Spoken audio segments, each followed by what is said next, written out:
Fala galera, tudo bem com vocês? Professor Tigo é hoje para trazer mais um daqueles assuntos muito bacanas. Vamos falar sobre treinamento HIIT. Tu sabe o que é o HIIT, né? Treino intervalado de alta intensidade. Aquele treinamento que você dá um sprint, dá uma recuperada, ou caminhando, ou descansando, dá mais um sprint. Às vezes o sprint é em velocidade máxima, às vezes é um tiro com uma velocidade alta, mas não máxima. Então, o treinamento intervalado ele tem seus vários benefícios. E a pergunta é o seguinte: esse negócio emagrece mais ou não do que o treinamento contínuo? Aquele que tu fica correndo de forma regular durante 20 minutos, 30 minutos, o que é mais vantajoso para emagrecer? Vou te trazer um artigo de revisão, uma meta-análise muito bacana, tá bom? Olha só, tá aqui a minha telinha bonitinha, caprichada. E olha só, esse artigo aqui é um artigo publicado em 2023, uma meta-análise, e ela conta com uma galera de peso pra caramba aqui. Ana Marenko Kramer, mas quem eu quero apresentar aqui para vocês é esse cara aqui, ó, Joselito Bijogo Martins, meu amigo Joselito, o cara do antidoping. Este cara eu já assisti duas palestras dele, uma foi boa, a outra foi melhor. E aí é o seguinte, ó, ele vai estar no Papo Reto Entrevista. Agora, nosso próximo Papo Reto. Se tu perder por um acaso, tu volta e assiste a gravação. Tenho certeza que vai ser uma baita de uma entrevista. O cara tem muita resenha para contar para nós, tá bom? Então, estou prestigiando o trabalho dele aqui, ele e dos colegas dele, numa revista importante falando sobre a temática. Então, olha só, né? A gente sabe que a obesidade é um problema mundial. Estados Unidos puxando à frente, o Brasil imitando. Nós já estamos com mais de 50% da população acima do peso, nós já estamos com 25%, 30% só de obesos. Então a coisa está complicada e é o seguinte, a gente sabe que o impacto nas doenças cardiovasculares é enorme. Pressão alta, por cardiopatias, etc. e tal. E aí a pergunta é o seguinte, exercício físico ajuda no emagrecimento? Contribui? E a pergunta é se o HIIT, esse treinamento intervalado, é mais eficiente do que o treinamento aeróbico contínuo. Né? Até que ponto isso realmente ele é possível de ter uma melhora, já que se defende tanto esse tipo de treinamento. Olha só, o objetivo do estudo, então, foi avaliar se a eficácia do HIIT comparado ao aeróbico na redução da gordura corporal total e na gordura visceral abdominal, né? A região que é aquela em que tem mais associação com doenças cardiovasculares. Além disso, o estudo ainda fez uma análise secundária olhando o impacto do HIIT comparado ao contínuo no VO2 máximo, na glicemia e no colesterol dessa galera, tá bom? Então, olha só, o estudo foi feito com uma revisão sistemática e meta-análise, utilizando 11 estudos, foram selecionados, estudos randomizados, com boa qualidade. Somente sujeitos com sobrepeso e obesidade participaram desse estudo. Olha só, esse aqui é um ponto muito importante que dá crédito para esse estudo. A avaliação foi feita por DEXA que é padrão ouro para se avaliar a obesidade, então não é dobra cutânea nem perímetro, é uma avaliação que a gente pode confiar. E a comparação dos protocolos, bem, aí entra um problema. O HIIT foram muitos protocolos diferentes, é difícil você ter um padrão na ciência. Todos fizeram com corrida, uns fizeram com bicicleta, uns com mais tiros, outros com mais intervalo, outros com intensidade mais alta. Mas, de forma geral, os treinamentos, o sprint, a sessão de intensidade, o tiro de intensidade, sempre acontecia acima de 85% até 120% do VO2 máximo, enquanto que o aeróbico contínuo ficou na faixa dos 60% a 75%. Bom? Então, de forma geral, seria isso. Olha só, gente. Aqui a minha live. Esse performance no esporte, Joselito Martins. O cara é oficial internacional do controle antidoping. É o cara que já botou muita gente para fazer o exame com ele. Já coletou sangue e urina de muita gente. O cara tem muita resenha para contar. Transmissão ao vivo com o professor Tigo, dia 8 de dezembro, 19 horas. Não perde essa oportunidade. Tá bom? Vem comigo. Olha só. Tá aqui os resultados. Se lembra como é que se interpreta a meta-análise? Eu vou te ajudar a digerir, tá? Os diferentes estudos, os resultados do HIIT e do aeróbico, e aqui a diferença entre os dois. E aí essa diferença ela vai para um lado ou para o outro. Se ela vem para esse lado aqui, quer dizer que o HIIT foi vantajoso. Se ela vem para o outro lado, é porque o aeróbico foi muito vantajoso.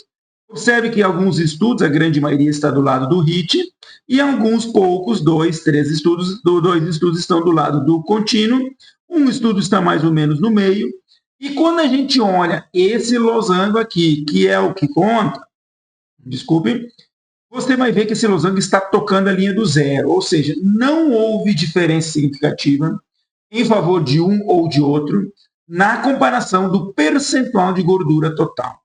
Então, não houve uma alteração maior em favor de um grupo ou outro. Os grupos tiveram redução, sim, mas esse não era o objetivo do estudo. A gente não quer saber se emagrece ou não, a gente quer saber quem é que tem um efeito maior. E na gordura total, a gente percebe que não houve diferença significativa.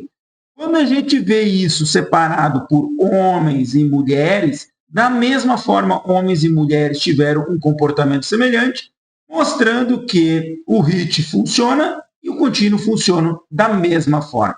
Ah, professor, mas está puxando mais para o lado do HIIT. Tá. É possível que, ao longo, com mais estudos, a gente tenha um comportamento um pouco diferente, mas por hora o que a gente está vendo é que a coisa tem diferença significativa. Quando a gente avalia a gordura abdominal, né, a visceral, a gente vê novamente que o HIIT e o contínuo têm um comportamento semelhante. Observe que agora nós já temos mais estudos aqui para o lado do contínuo, mas da mesma forma, ainda tocando a linha do zero, não tendo diferença.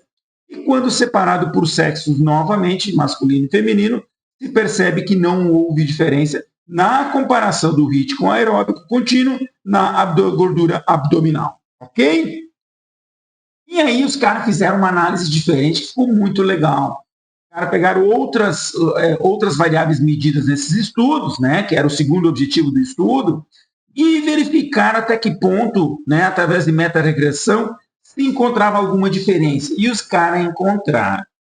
Os caras encontraram uma diferença favorável ao HIIT no VO2 máximo. O VO2 máximo teve um efeito de magnitude de 0,30, que é pequeno, mas houve em favor ao HIIT. Os caras encontraram que a glicose de jejum foi melhor, reduziu mais no treinamento HIIT, uma magnitude moderada, quase alta, e o colesterol também teve uma redução significativa em favor ao HIIT, também de forma pequena, né? 0,2 até 0,5 pequena, 0,5 até 0,8 grande, acima de 8 grande, muito grande, tá? Então, olha só, triglicerídeos não, peso total não, IMC não, mas o VO2, a glicose e o colesterol foi favorável ao HIIT, um resultado melhor. Então, gente boa, o que a gente pode tirar desse estudo aqui? Por hora, as evidências mostram que tanto o HIIT como o aeróbico contínuo fazem uma redução de gordura, mas não tem uma vantagem de um em relação ao outro. Tanto na gordura total, como na gordura visceral abdominal. Certo? Então, tá de boas, ambos funcionam, mas não existe uma preferência para um. Porém, parece que o HIIT tem uma pequena vantagem em relação a melhoras de VO2. Eu, em outro artigo, já falei um pouco sobre HIIT e VO2. Naquela meta-análise, o resultado não foi muito conclusivo e não houve diferença. Aqui houve uma pequena vantagem em relação ao HIIT e houve uma pequena vantagem em relação aos aspectos cardiometabólicos, né? A glicemia e o colesterol. Aqui eu troquei, tá, gente? Melhorias metabólicas é a glicemia e o colesterol, e o cardiorrespiratório é o VO2 máximo. É só interpretar diferente, aí me passei. Vamos lá ainda?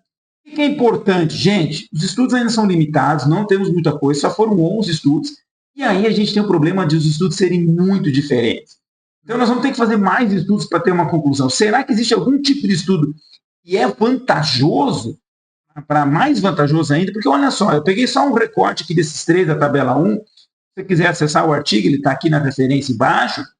Você pode ver lá. Olha só, esse HIIT aqui foi feito com 5 vezes e 3 minutos em corrida a 85% do VO2 máximo.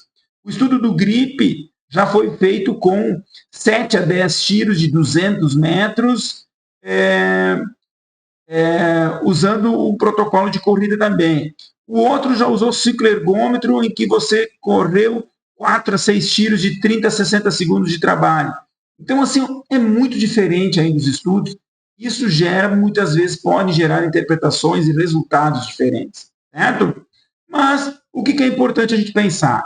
Nós temos que considerar também a preferência do nosso cliente. Não só a preferência, tá, gente? Mas também outras questões. Mas se o cliente não gosta do HIIT, veja bem, em termos de emagrecimento, o resultado foi igual. Não houve diferença. Se o objetivo for maior, uma melhora metabólica ou VO2, bem, quem sabe o HIIT seja importante, até porque a gente já viu que o treinamento HIIT é importante para corredores, a gente já falou isso várias vezes. Então, gente boa, o que eu tenho para dizer para vocês ainda é o seguinte: não te emociona com o HIIT, tá? Veja bem, pessoas obesas e sobrepeso, elas têm mais peso para carregar, mais impacto que ela tem no chão. Trabalhar com mais velocidade trabalha um impacto maior. Então, esse cara tem que estar preparado para fazer o treinamento do HIIT. Não sai botando o HIIT de qualquer jeito. Pensa bem, faz o teu trabalho. Quem sabe faz um MIT, né? Já ouviu falar do MIT? O Moderate Interval Training. Faz um treinamento moderado com baixa intensidade, né? Ele também é intervalado, só que um pouquinho mais ameno, até você ter esse cara preparado. Não que o obeso não possa fazer, mas ele tem que estar bem preparado, assim como todo mundo, não só o obeso. Tá bom, gente boa? Espero que tenha gostado. Eu vou te esperar na minha live. Ó, tu não vai te arrepender. E eu tenho certeza que esse conteúdo vai te ajudar aí na tua formação. Tá bom, gente? Um abraço, até mais.